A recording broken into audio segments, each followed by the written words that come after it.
परशु महापुराण की कथा कहती है, पहले अपने घर में, अपने मोहल्ले में, अपने क्षेत्र में तुलसी के पौधे जैसे बन जाओ, फिर पीपल और बड़ बनने में देरी नहीं लगे। हमें पीपल जैसा विशाल बनना है, हमें बट वृक्ष जैसा विशाल बनना है, तो पहले हमें तुलसी के पौधे जैसा सहज, सरल और छोटा भी बनना पड़ा। तुलसी के पौधे जैसी नम्रता, तुलसी के पौधे जैसी विनम्रता, तुलसी के पौधे जैसी मिठास, तुलसी के पौधे जैसी आरोग्यता, तुलसी के पौधे जैसी पवित्रता हमको धारण करना पड़ेगा। आज के जमाने में जितने भी बच्चे जन्म लेते हैं सब बुद्धि में तेज होते हैं। आज के जमाने में मृत्यु लोक में जन्म लेने वाला एक एक मनुष्य बुद्धिमान है, पर बुद्धि हर एक व्यक्ति को भगवान ने दी है, पर बुद्धि को शुद्धि करने की कला भगवान नहीं देता। इसलिए हमें सत्संग में, हमें मंदिर, हमें तीर्थ, हमें नदी, हमें बावड़ी, हमें तालाब, कुंड, पवित्र भूमि पर जाना पड़ता है, जिससे हमारी बुद्धि को हम शुद्धि कर सकें।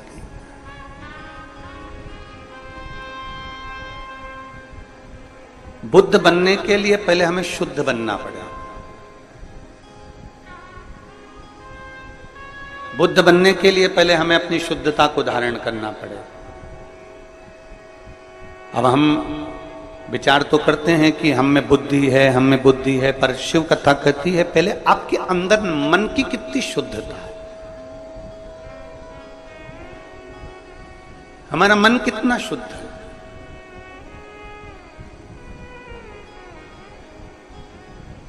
हम कितना भगवान का भजन कर रहे हैं, वो मूल नहीं है कि आपने बहुत घंटे तक माला लेकर बैठ गए, 2-4 घंटे तक आपने माला जप ली तो भगवान के हो गए, वो भाव नहीं। आप मत पकड़ो माला, मत पकड़ो।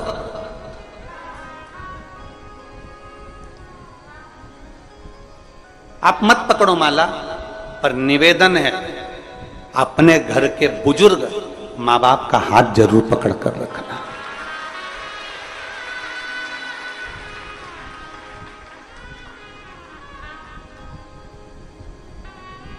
आप माला नहीं पकड़ सकते, मत पकड़ो, पर अपने घर के बुजुर्गों का, अपने घर के माता पिता का हाथ बुढ़ापे में जरूर पकड़ कर रखना। आप आसन लगाकर नहीं बैठ सकते घंटों तक, आप आसन लगाकर साधना नहीं कर सकते घंटों तक, मत करो।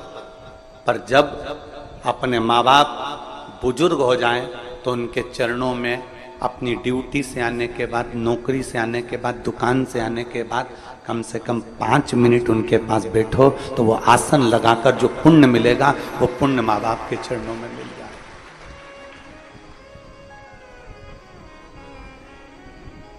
इतने बुजुर्ग माएँ बैठी हैं, मेरी जीजियाँ बैठी हैं, इतने बुजुर्ग मेरे जीजा बैठे हैं, मेरी माता, मेरे भाई, मेरे बंधु बैठे हुए हैं। मैं बुजुर्ग माताओं से पूछूं, क्या कभी आपने अपने बेटे से 50,000 रुपए मांगे? कभी किसी बुजुर्ग माता ने कभी अपने बेटे से कहा कि मुझे 2-4 साड़ी ला कर देना? कभी बुजुर्ग माता पिता ने आपसे कहा कि मुझे तुझे ये ला कर देना है, मुझे ये ला कर देना? कभी बुजुर्ग माता पिता अपने बच्चों से नहीं कहते कि मुझे ये ला कर देना, पर बुजुर्ग माता पिता बुढ़ापा आते आते इतना जरूर चाहते हैं कि मेरा बेटा कम से कम व्यापार से, दुकान से या कहीं से आए तो 5 मिनट तो मेरे पास बैठकर मेरे से चर्चा करे, मेरे से बात करे। बुजुर्ग माता पिता को थोड़ा सा समय दीजिए। आप आसन लगाकर नहीं बैठ सकते ना किसी मंदिर, देवालय, शिवालय में, आप आसन लगाकर नहीं बैठ सकते किसी तीर्थ में, तो कम से कम अपने माँ बाप के चरणों में 5 मिनट 7 मिनट जरूर बैठो। आप माला नहीं पकड़ सकते, मत पकड़ो। कोई महाराज, कोई गुरु तुमसे कहे कि माला पकड़कर 2 घंटे तक बैठोगे तो भगवान मिल जाएगा, तो उनसे कह देना कि सियोर वाला महाराज बोला है कि माता पिता का हाथ पकड़ने से भी भगवान मिल जाता है। हमने हरि विठ्ठल की कथा सुनी। विठल पांडुरंगा की कथा क्या कहती है?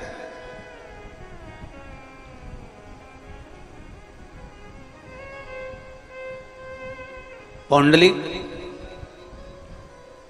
जिसने प्रवचन में सुन लिया था कि माता पिता की सेवा करने से हरि विठल प्रसन्न हो जाता है, भगवान नारायण प्रसन्न हो जाता है, बस उसने सेवा करना प्रारंभ कर दिया और भगवान उसको दर्शन देने के लिए पहुंचे। उसकी गली में इतना कीचड़ था, नारायण दरवाजा बजाए, उसने पूछा कौन है? वो कहते हैं मैं नारायण हूं। अभी मैं अपनी माता के चरण दबा रहा हूं, फिर पिता के चरण दबाऊंगा और पिता के चरण दबाने के बाद दरवाजा खोलूंगा। भगवान कहते हैं तेरी गली में बहुत कीचड़ है, मैं खड़े कैसे रहूं? तो पौंडलिक ने खटिया के नीचे से एक ईंट उठाकर बाहर फेंक दी और भगवान से कह दिया कि इस पे खड़े हो जाओ। भगवान दोनों हाथ कमर पर रखकर उस पौंडलिक के लिए भगवान दरवाजे पर खड़े रहे। और जब पौंडलिक ने दर्शन किया, दर्शन करते से ही भगवान ने उसको जब दर्शन दिया तो भगवान ने कहा मांग पौंडलिक तुझे क्या चाहिए? पौंडलिक कहता है प्रभु इतनी कृपा करना, जो अपने माता पिता की सेवा करता हो उसके दरवाजे पर ऐसे ही दर्शन देते रहे। ये घोर कलयुग का क्रम चल रहा। इस कलयुग में भगवान को ढूंढने जाना है तो बहुत दूर नहीं जाना है। इस कलयुग में अगर परमात्मा को ढूंढना है तो अपने घर के माता पिता का प्रतिदिन चरण का दर्शन कर लो, उनका आदर कर लो, उनका सम्मान कर लो। और ध्यान देना, माला पकड़कर बैठने से ज्यादा जरूरी है अपने बुजुर्ग माँ बाप अगर बाथरूम जा रहे हैं, बुजुर्ग माँ बाप को कहीं जाना है तो उनका हाथ पकड़कर छोड़ देना, ये सबसे बड़ी माला जाप का फल है। सबसे आसन लगाकर बैठने से बड़ा फल है।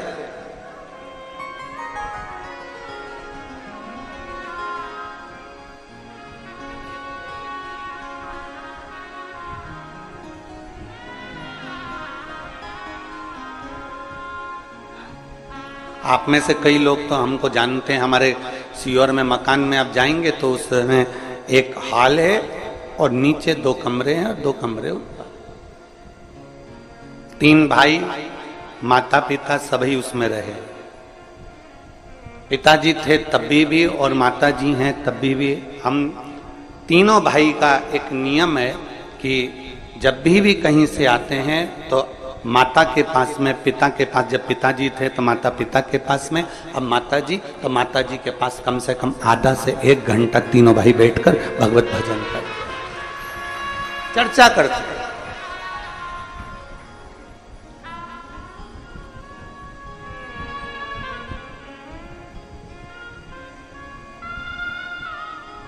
तीनों की धर्म पत्नियां हों, बहुएं हों, सब उस बात को देखकर बड़े आनंदित होती हैं और वो भी आकर बैठकर भगवत चर्चा करती हैं। चर्चा कोई दौलत माँ बाप को नहीं दी जा सकती और समय से बड़ी दौलत दुनिया में कोई नहीं हो सकती जो बुजुर्ग माँ बाप को दी जाए। समय से बड़ी कोई दौलत नहीं, समय से।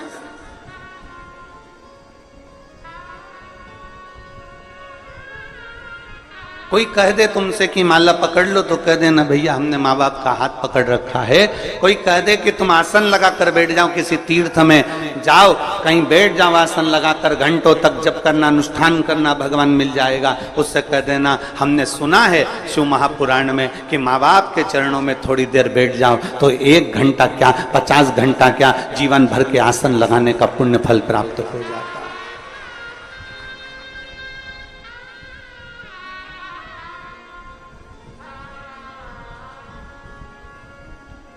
एक पुण्य हमारे भीतर जागृत हो जाए, हम एक पुण्य।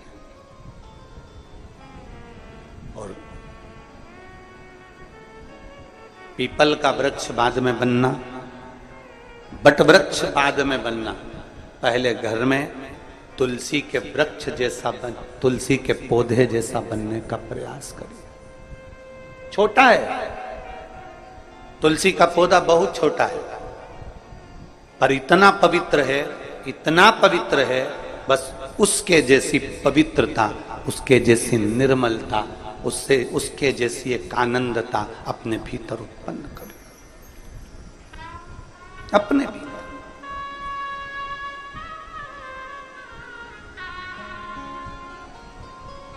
एक छोटे से छोटे बच्चे को भी यह ज्ञात होता है कि भगवान के स्नान का जल काय में डालना है। आप अपने छोटे से बच्चे को बुलाओ, ए ललुआ इधर आ। अब ललुआ को बुलाया और उसके हाथ में भगवान का घर में स्नान कराया। गणेश जी, लड्डू गोपाल सब बैठे थे, सबको एक थाली में, एक बर्तन में, एक तारबान में बिठाकर तुमने नहला दिया। नहलाया हुआ पानी अपने बच्चे को दे दिया, छोटे से को, और कह दिया ले डालिया। तुमने ये नहीं बोला उस बच्चे को कि इसको कहां डालकर,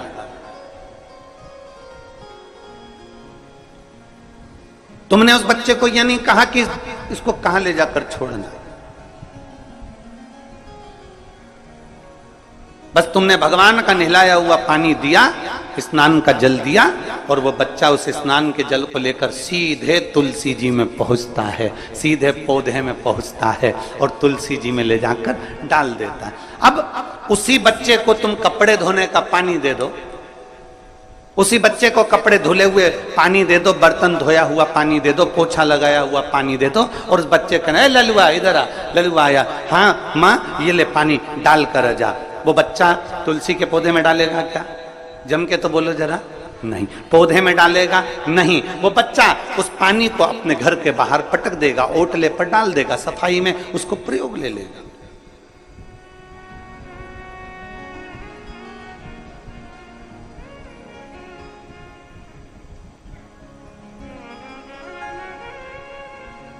लोग कहते हैं आज के समय में सनातन धर्म को लोग जानते नहीं हैं, पर यह व्यासपीठ कहती है पक्के सनातनी के घर में, सनातन के प्रत्येक व्यक्ति के घर में बच्चा बच्चा ये जानता है कि तुलसी के पौधे की पवित्रता कितनी होती है, पीपल के वृक्ष की पवित्रता कितनी होती है, बट वृक्ष की पवित्रता कितनी होती है, बेलपत्र के पौधे की, बेलपत्र के वृक्ष की पवित्रता कितनी होती है, वो जानता है।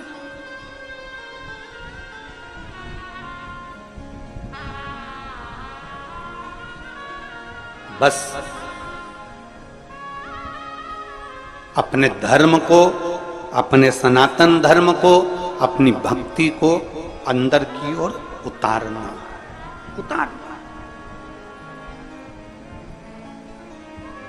एक फुटबॉल का एक गेम होता है, फुटबॉल खेली जाती है, उस फुटबॉल में लोग लात मारा करते हैं। अरे बोलो तो जम के मारते कि नहीं मारते? कोई इधर से लात मार रहा है, कोई उधर से लात मार रहा है, कोई इधर से मारे, कोई उधर से मारे, कोई इधर से मारे, कोई उधर से मारे, एक फुटबॉल उसे सब मार रहे हैं, सब ने लात मारा, खूब लात मारी उसमें। अब एक व्यक्ति बैठा था, उस व्यक्ति ने कहा, पूछा किसी से कि भैया ये फुटबॉल में लात मार रहे हैं, एक फुटबॉल में इतने सारे लोग लात मार रहे हैं, ये अच्छी बात है, इस फुटबॉल में इतनी लात क्यों पड़ रही है, इस फुटबॉल में इतनी लात क्यों मारी जा रही है? तो किसी ने कहा इस फुटबॉल में इसलिए लात पड़ रही है क्योंकि ये फुटबॉल अंदर से खाली है।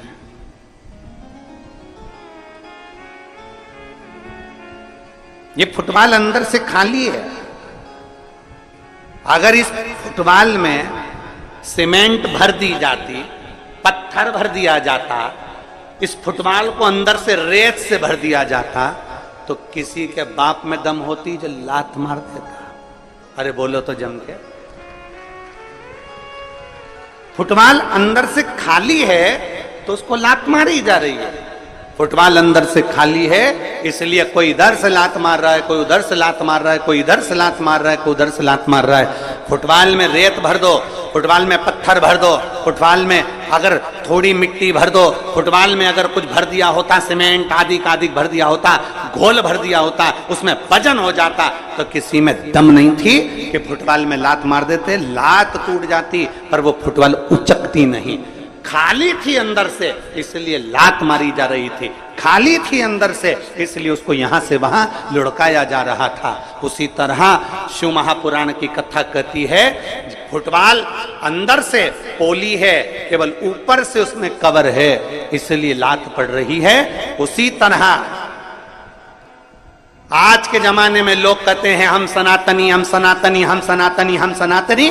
सनातन धर्म का केवल ऊपर से दिखावा करते हैं, इसलिए दुनिया के लोग हमारे मंदिरों को तोड़ देते हैं, कहीं लात मार देते हैं, कहीं कुछ कर देते हैं। जिस दिन सनातन धर्म तुम्हारे अंदर से मजबूत हो गया, किसी के बाप में दम नहीं कि कोई मंदिर और देवालय और तीर्थ को देख ले। सनातन धर्म अंदर से मजबूत होना चाहिए। हम सनातन धर्म को ऊपर से मजबूत कर रहे हैं। हमने तिलक लगा लिया, सोचा सनातन धर्म मजबूत हो गया। हमने धोती पहन ली, लग गया कि सनातन धर्म मजबूत हो गया। हमने तुरंत कुछ ना कुछ श्रृंगार करा, लगा सनातन धर्म मजबूत हो गया। हम मंदिर जाने लगे, सोचा सनातन धर्म मजबूत हो गया। नहीं, सनातन धर्म को भीतर से मजबूत करना पड़ेगा। अगर फुटबॉल अंदर से मजबूत होती तो किसी की दम नहीं थी कि कोई लात मार देता। सनातन धर्म अगर अंदर से अपने भीतर, अपने दिल में, अपने हृदय में जब तुम मजबूत कर लोगे, किसी की सामर्थ्यता नहीं कि तुम्हारे देवालय, शिवालय और तुम्हारे तीर्थ को कोई देख लेगा। अपने भीतर से मजबूत करिए। और मैंने तेरे ही भरोसे बाबा, तेरे ही भरोसे हवा विच उड़ती जावांगी बाबा, डोर में कटी जावांगी भोले, मैं तेरी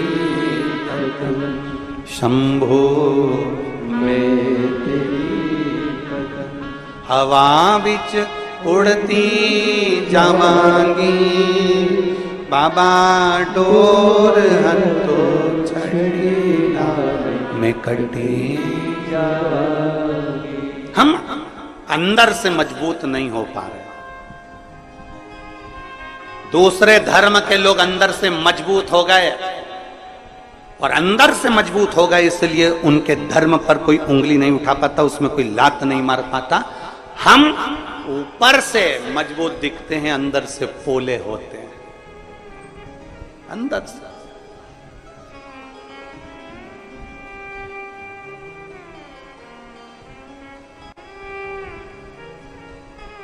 और उसको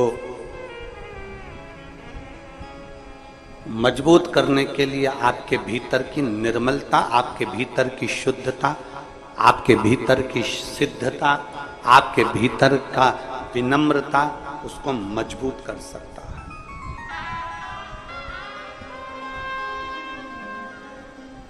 भीतर की नहीं।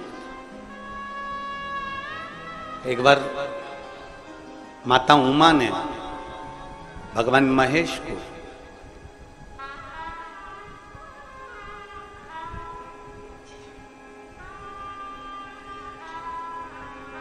सौराष्ट्र की पवित्र भूमि पर भ्रमण करने के लिए बुलाया। माता उमा ने भगवान महेश को सौराष्ट्र की पवित्र भूमि पर भ्रमण करने के लिए बुलाया, जिस भूमि पर भगवान शंकर ने चंद्र को काया के रोग से मुक्त किया था। आज उमा महेश दोनों सौराष्ट्र की पवित्र भूमि पर भ्रमण कर रहे। हमेशा शंकर पार्वती नंदी पर बैठकर जाते थे,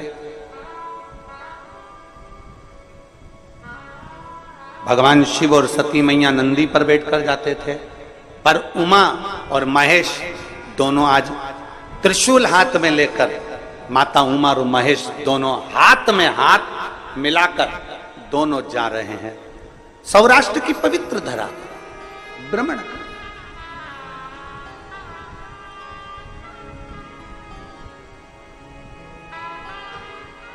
और सौराष्ट्र की पवित्र भूमि पर घूमते घूमते माता उमा ने भगवान महेश से 3 प्रश्न कर लिए।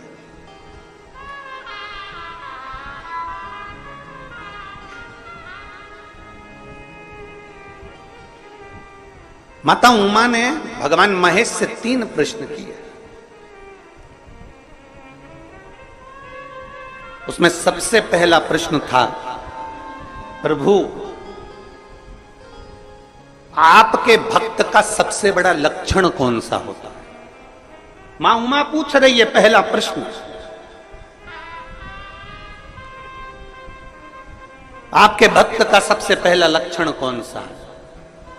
शंकर भगवान के शिव भक्त का, शिव की उपासना करने वाले का, शंकर की आराधना करने वाले का, शिव की स्तुति करने वाले का, शंकर के गुणगान करने वाले का, शंकर को 1 लोटा जल चढ़ाने वाले का, शंकर को बेलपत्र चढ़ाने वाले का, शंकर का स्तुति में डूबने वाले का, शंकर की कथा में रमने वाले का, शिव स्तुति में डूबने वाले का, शंकर के शिवालय के दर्शन करने वाले का सबसे श्रेष्ठ लक्षण कौन सा?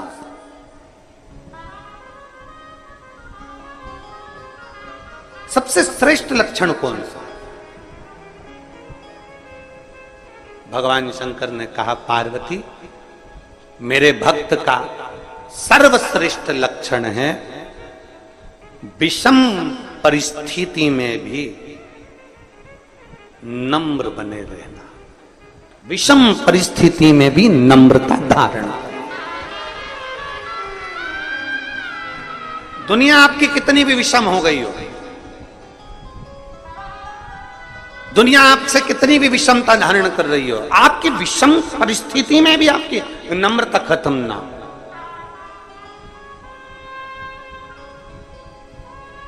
विषम परिस्थिति में नम्रता खत्म। यहां पर रवि कृष्ण शास्त्री जी बैठे हैं, विदिशा वाले। मैं आपको एक चीज के लिए धन्यवाद दूंगा। मैं वहां से जब विदिशा से चलने पर हमने आशीष जी को भी ये बात कही कि आयोजन के प्रति सबको टेंशन चल रहा था और सब कुछ ना कुछ अपनी अपनी भाषाओं में लगे हुए थे। कोई कुछ कह रहा था, कोई निंदा, कोई अच्छा, कोई बुरा, कोई सब चल रहा था। पर मैं आपको रवि कृष्ण शास्त्री जी धन्यवाद दूंगा आपको कि कितनी भी विषम परिस्थिति रही पर आपके चेहरे की हंसी नहीं गई। ऐसा शिव भक्त ही होना चाहिए। प्रसन्नता नहीं गई आप।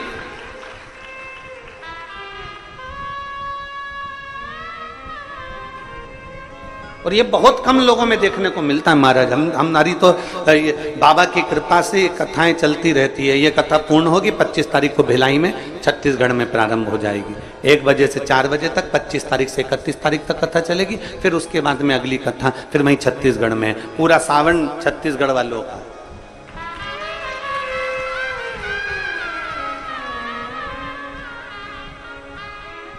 और सावन यहाँ चालू हो जाएगा तो बाबा का कावड़ मेला चालू हो जाता है। आसपास के गांव के लोग, शहर के लोग अपने अपने गांवों से कावड़ भरने के लिए लेके आते हैं अपने अपने गांव की, और शिव जी को चढ़ाना चालू कर देते हैं कुबेरेश्वर महादेव। वो गाजे बाजे के साथ 15-20 महिलाएं इकट्ठी हो जाती हैं, कावड़ ले लेकर कुबेरेश्वर धाम आ जाती हैं। कई माताएं गाड़ियां ले लेकर आती हैं, दूर गाड़ी खड़ी कर देती हैं 2-5 किलोमीटर, और वहां से कावड़ लेकर यहाँ जाती है। यहाँ कावड़ चलती है। और सीहोर की कांवड़ प्रदोष के दिन 17 अगस्त को सीहोर सीवन नदी से बाबा कुबेरेश्वर बाबा के धाम तक आई।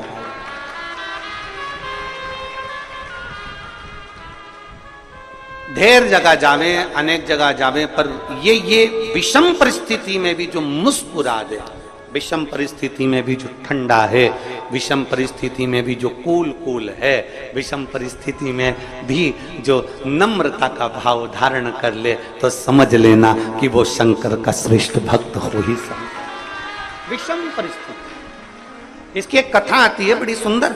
मेरे महादेव कह रहे हैं, मेरे महादेव ने पार्वती मां उमा से कहा, उमा सुन, एक व्यापारी के पास में 2 हीरे थे।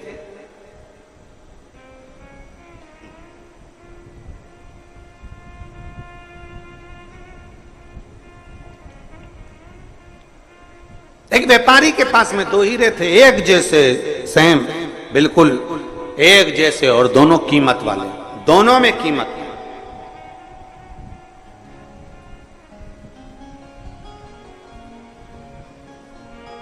अब वो व्यापारी की एक आदत थी, प्रत्येक नगर में जाता और दोनों हीरों को रख देता, और नगर के राजा के पास में नगरवासियों से कहता है, एक हीरा इसमें असली है और एक हीरा इसमें नकली है। इसमें एक हीरा असली है और एक हीरा नकली है। अब आप जो बता देगा कि असली हीरा कौन सा है और नकली हीरा कौन सा है, उसको मैं ये कीमती हीरा फ्री में दे दूंगा। और नहीं बता सकते तो हीरे का पैसा तुम्हें मुझे देना पड़ेगा। हीरे का पैसा तुम्हें मुझे देना पड़ेगा। इसमें बताओ असली हीरा कौन सा और नकली हीरा कौन सा। सारे नगर नगर में जाता, कोई असली और नकली को पहचान नहीं पाता। कौन पहचान? कोई परखदार हो ना। एक बात बहुत अच्छे से याद रखिएगा, घी नकली होगा ना चल जाएगा। वो मेरी जीजी हो, अच्छे से समझ लेना, और मेरे जीजा होंगे, और बेटी बेटा भी। घी नकली होगा चल जाएगा, सोना नकली होगा चल जाएगा, पर अपनी दृष्टि और अपना गुरु कभी नकली नहीं होना चाहिए।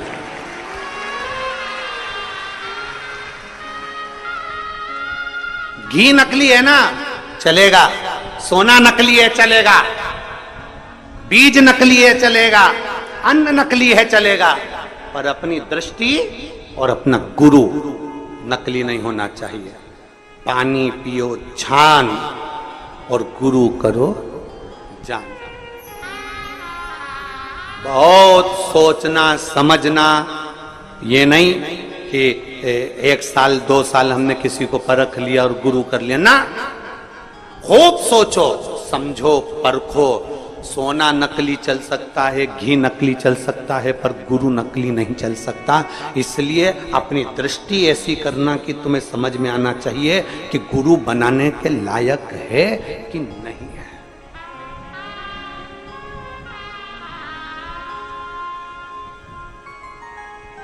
दृष्टि समझ बहुत कठिन है।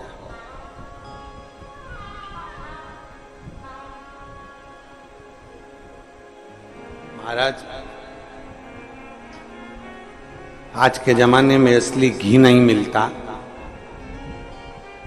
आज के जमाने में असली चांदी नहीं मिलती, आज के जमाने में असली कपड़ा नहीं मिलता, आज के जमाने में असली कोसा नहीं मिलता, आज के जमाने में असली चप्पल जूता नहीं मिलता, आज के जमाने में असली खाने का सामान नहीं मिलता, तो आज के जमाने में असली गुरु मिलना कितना कठिन होगा, जरा विचार करिएगा। छांटना पड़ेगा, देखना पड़ेगा, रमना पड़ेगा, ना जाने कितनी कितनी दृष्टियों से सोचना पड़ेगा, तब मिलेगा।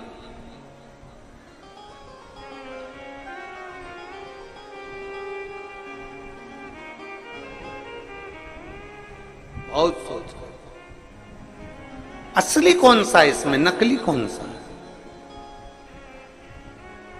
ए उमा, भगवान महेश कह रहे हैं, उमा एक व्यापारी के पास में 2 हीरे हैं, पूरे नगर नगर में जाता है, फिरता है, आवाज लगाता है, जो असली बता देगा उसको असली हीरा दे दिया जाएगा, नहीं बता पाओगे तो तुम्हें मुझे हीरे के पैसे देना पड़ेगा। असली कौन सा, नकली कौन सा, बता।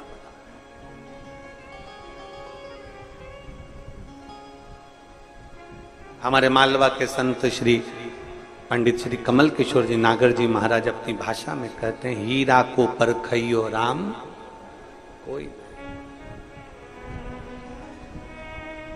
हीरा को परखदार कोई नहीं है संसार। कौन परखेगा?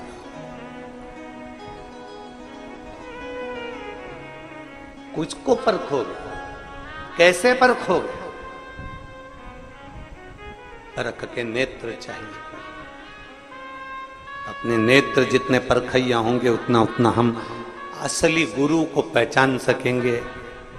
इसलिए पहले दिन की कथा में कहा था, कहीं मत भटको, शंकर के शिवालय में जाओ, अपना हाथ लगाओ, बेलपत्र चढ़ाते हुए कह दो कि मैंने आज से आपको अपना गुरु बना लिया है, शिव मेरा गुरु है। मैंने इंसान को नहीं, मैंने ईश्वर को गुरु बनाया है। शिव मेरा गुरु है, मैं शंकर की और शंकर मेरा है। किससे जाकर कहूंगी अपने दुखड़े को, किससे कहूं मैं जाकर अपनी तकलीफों को? मेरे ना जाने कहां कहां जाकर मुझे बोलना पड़ेगा, किसको कहूंगी, फोन लगेगा ना लगेगा, किससे कहूं? उससे अच्छा है मेरे शंकर को मैंने गुरु बना लिया। कंकर उठाऊंगी, हाथ में रखूंगी, पानी चढ़ाऊंगी और उससे अपने दिल की बात कह दूंगी तो मेरा महादेव सुनेगा, और सुनेगा तो मेरे दुख को हरने के लिए दौड़ कर आए। और अंत समय प्रभु आना पड़ेगा, वचन दिया तो निभाना पड़ेगा। आए ना आए प्रभु कुटुंब कबीरा, अंत समय प्रभु आना पड़ेगा, वचन दिया तो निभाना पड़ेगा। अंत समय प्रभु आना पड़ेगा, और वचन दिया तो निभाना पड़ेगा। अंत समय में परमात्मा ये दो हीरे व्यापारी के पास सबसे कहता है। एक नगर में पहुंच गया, महेश भगवान उमा माता से कहते हैं, सुन उमा। वो एक नगर में पहुंचा और नगर में उसने राजा के सामने कह दिया कि मेरे पास में दो हीरे हैं, कीमती हैं, इसमें एक असली है एक नकली है। जो बता देगा असली कौन सा नकली कौन सा, उसको हीरा दे दिया जाएगा। कोहिनूर हीरा है, कीमती हीरा। जो बताएगा उसको हीरा दे दिया जाएगा बस। और अगर नहीं बता पाए तो हीरे के पैसे तुम्हें देना है। राजा ने कहा ठीक है। अपने अपने जोहरी को बुलाया गया, हीरा के परखइये जोहरियों को बुलाया गया। सारे जोहरी आकर बैठ गए। उन्होंने खूब परख करी पर बता नहीं पाए कि इसमें असली हीरा कौन सा। उस हीरे का नाटक देखने के लिए ढेरों लोग इकट्ठे हुए थे राजभवन में। उसमें एक अंधा भी आया हुआ था, नेत्रविहीन। सब हार गए जोहरी। जाने लगा व्यापारी पैसा लेकर राजा से कि सब हार गए, लाओ धन दो। इतने में एक अंधे व्यक्ति ने, एक दृष्टिहीन अंधे व्यक्ति ने कहा, रुक जाओ, मैं बता सकता हूं कि इसमें असली हीरा कौन सा है। सारी सभा ठाका लगाने लगी, हंसने लगी। अरे मूर्ख, आंख की रोशनी नहीं है, नेत्र नहीं है, नेत्रविहीन है, अंधा है, और तू बताएगा तू कि इसमें असली हीरा कौन सा? सारी दुनिया हंसने लगी। तब जोहरी जो व्यापारी था उसने कहा, ले तुम बता दो। अब वो तो खुद दूसरे का हाथ पकड़कर चल रहा था। उसके हाथ में हीरे दे दिए व्यापारी ने।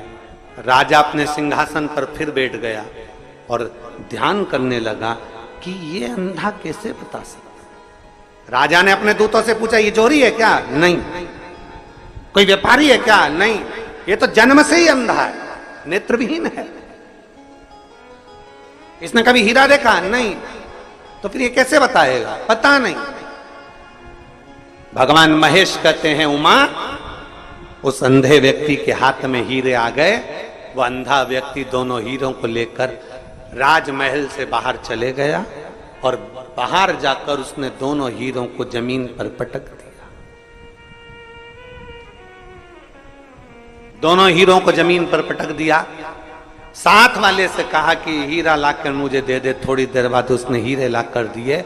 उसने दोनों हीरों को हाथ में लिया और हाथ में लेते से ही उस अंधे व्यक्ति ने कह दिया, ये हीरा असली है और ये हीरा नकली है। ये हीरा असली है और ये हीरा नकली है। उस व्यापारी ने अंधे व्यक्ति से पूछा, तुम कैसे कह सकते हो कि ये हीरा असली है और ये नकली है? तो उस अंधे व्यक्ति ने कहा, मैंने दोनों हीरे रोड पर फेंक दिए, जमीन पर फेंक दिए। इसमें से जो कांच था वो गर्मी से तपकर गर्म हो गया था, और जो असली हीरा था वो ठंडा की ठंडा रह गया था।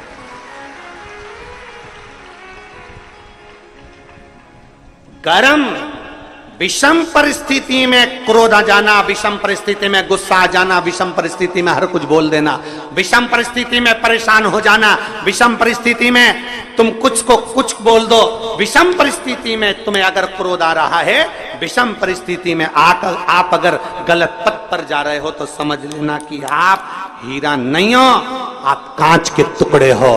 हीरा विषम परिस्थिति में भी ठंडा रहता है। हीरा विषम परिस्थिति में भी ठंडा है।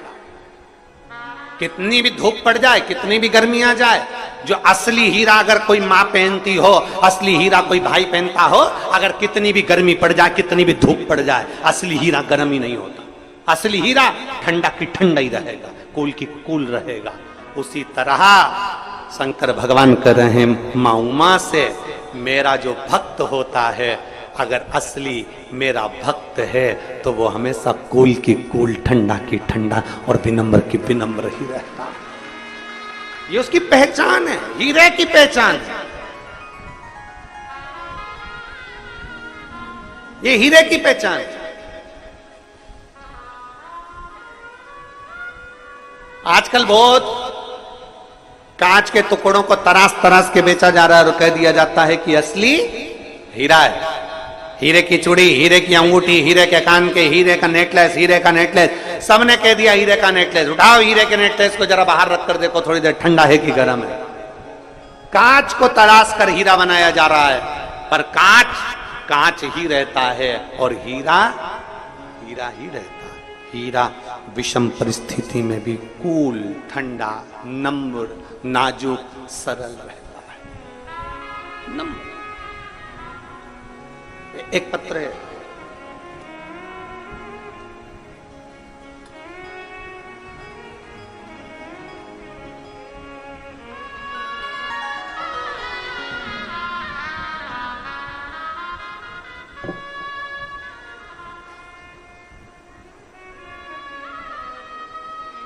मेरा नाम ममता कुमावत है। मैं ममता कुमावत, मेरे पति का नाम बाल मुकुंद कुमावत है। मैं गांव पंथ पिपलोदा, तहसील ताल, जिला रतलाम, मध्य प्रदेश से हूं। कहीं बैठी हो तो हाथ हिला सकती हैं। अगर कहीं बैठी हो तो हाथ हिला सकती हैं। मेरा नाम ममता कुमावत है, मेरे पति का नाम बाल मुकुंद है। मैं गांव पंथ पिपलोदा, तहसील ताल, जिला रतलाम, मध्य प्रदेश से आई हूं। कहीं बैठी हैं क्या? हाँ, बच्ची आई है क्या साथ में? लिया उसको, लिया एक बेलपत्र ले जाना, लिया। आने में अगर असमर्थ हो तो उसको वहीं पर बिठा दो, आप आकर बेलपत्र ले दो।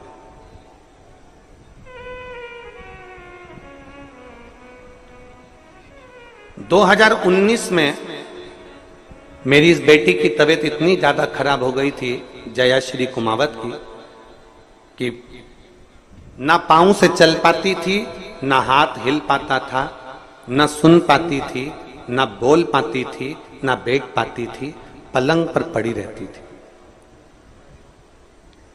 शरीर का कोई, इसका पांव, हाथ, इसकी दृष्टि, इसकी श्रवण शक्ति, इसका बोल, इसका सुनना, इसका रोटी खाना, पानी पीना, कुछ भी नहीं कर सकती, केवल पलंग पर पड़ी ही रहती थी। इसको ऐसी बीमारी हो गई थी जिसका कोई हल डॉक्टर के पास भी नहीं था। डॉक्टरों ने तो कह दिया था कि इसको घर ले जाओ, जितना दिन सेवा बन सके उतना दिन कर।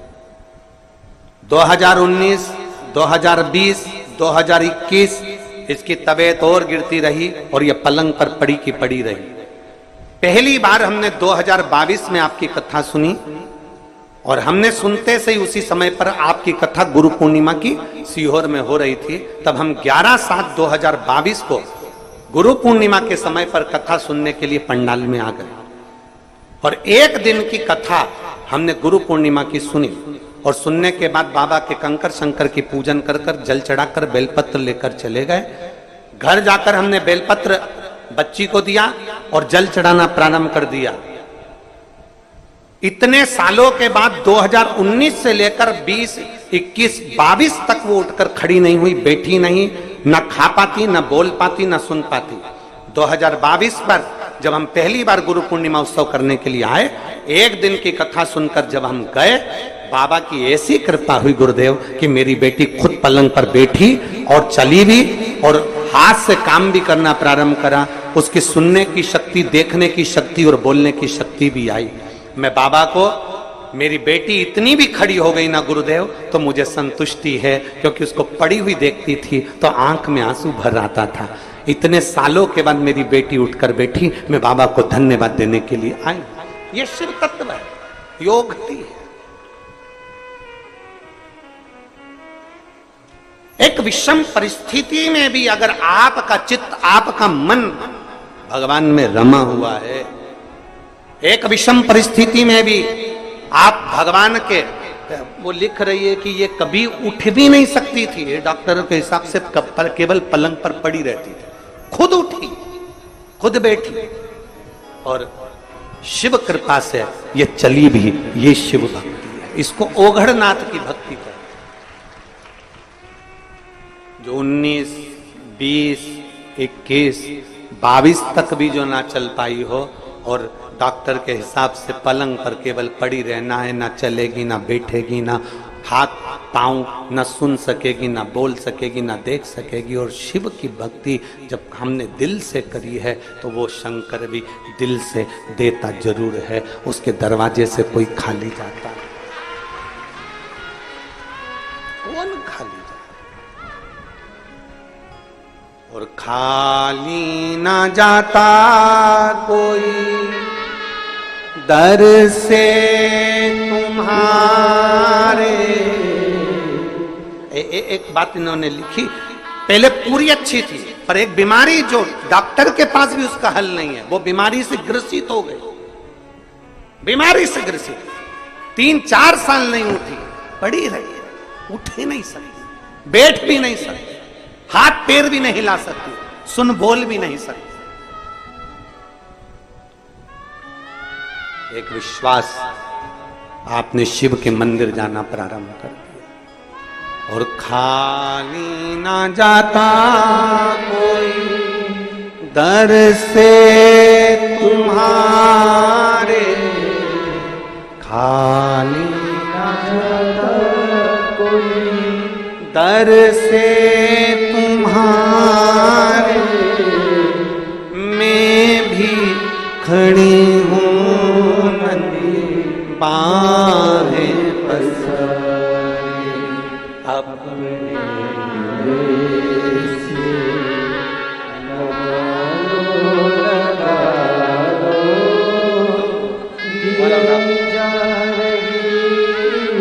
जोरदार ताली बजाओ इस बेटी के लिए जो इतना परिश्रम, इतनी मेहनत।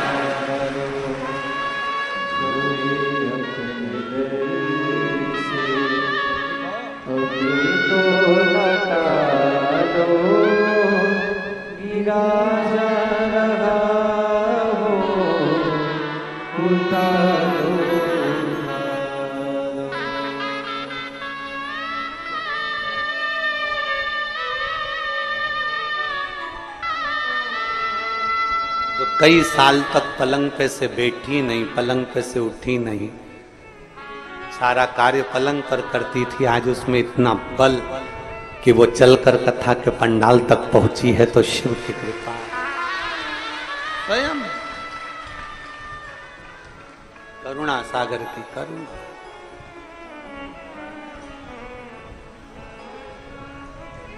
शंभु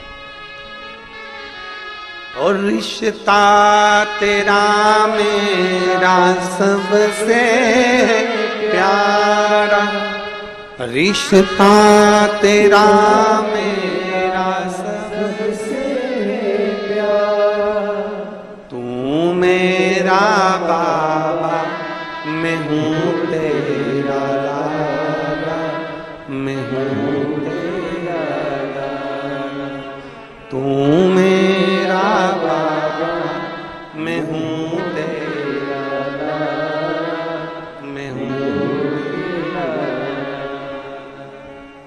तेरे ही चरणों में जीवन गुजारा, तेरे ही चरणों में जीवन गुजारा। तू मेरा बाबा, मैं हूँ तेरा लाला, मैं हूँ तेरा लाला। एक भरोसे के साथ शिव तत्व की प्राप्ति करेगा, एक भरोसे के साथ, दृढ़ता के साथ, विश्वास के साथ शिव तत्व। अब विषम परिस्थिति कितनी भी हो, दुख कितना भी बड़ा हो, कष्ट कैसा भी हो, हिम्मत नहीं हारनी। मेरा बेटियों और बेटों से निवेदन है, एक एग्जाम में पास नहीं हुए कोई बात नहीं, दूसरा एग्जाम तो दूसरे में पास। एक पत्र है,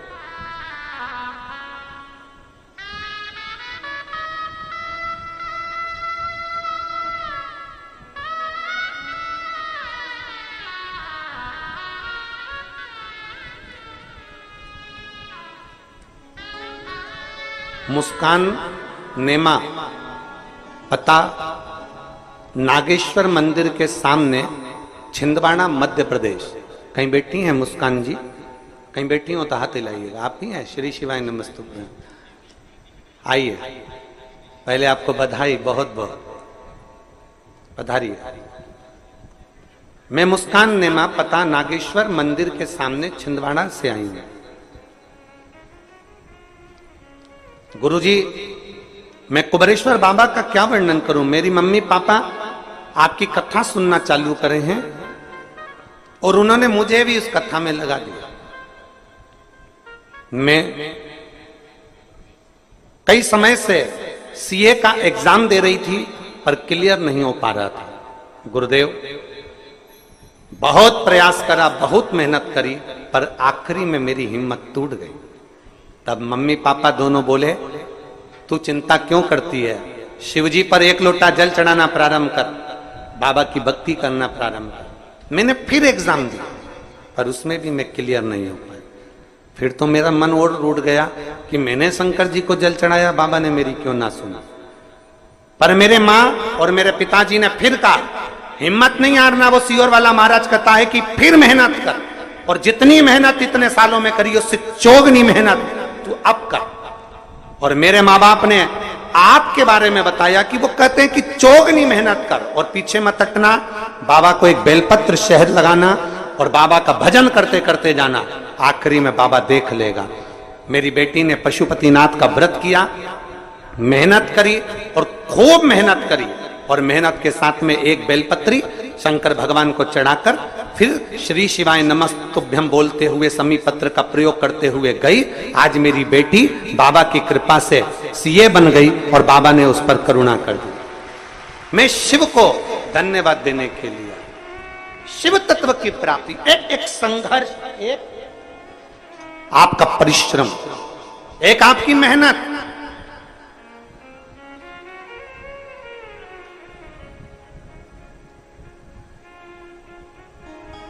जो दुनिया के लोग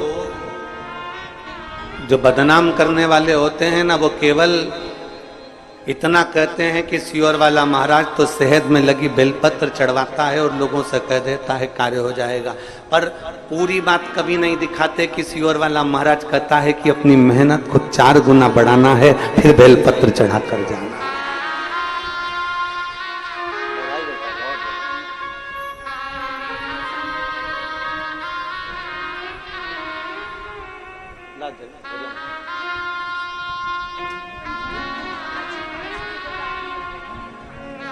ध्वजा लेकर आइए बाबा की, बहुत बहुत साधुता।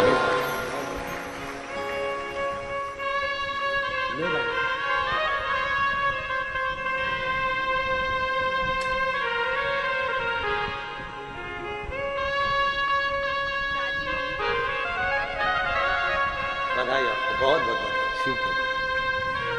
एक बार बेटी के लिए जोरदार ताली बजाओ, बहुत बहुत साधुता। चौगनी मेहनत करी, एक बार एग्जाम दिया नहीं हुआ, पीछे नहीं हटना है। एक बार कंपटीशन एग्जाम में बैठे, पीछे नहीं हटना है। और जितने मेरे शंकर के भक्त 17 अगस्त को कांवड़ यात्रा में आ रहे हैं, जितने बेटे बेटियां कांवड़ यात्रा में सीहोर आ रहे हैं, उनसे निवेदन करूंगा, सीहोर आने से पहले अपने दिल को पहले पक्का कर लेना, मजबूत कर लेना कि मैं कांवड़ भरने जा रही हूं तो बाबा भी मुझे कहीं ना कहीं ज्वाइनिंग जरूर कराएगा, ये निश्चित है। मेहनत करूंगी 4 गुना।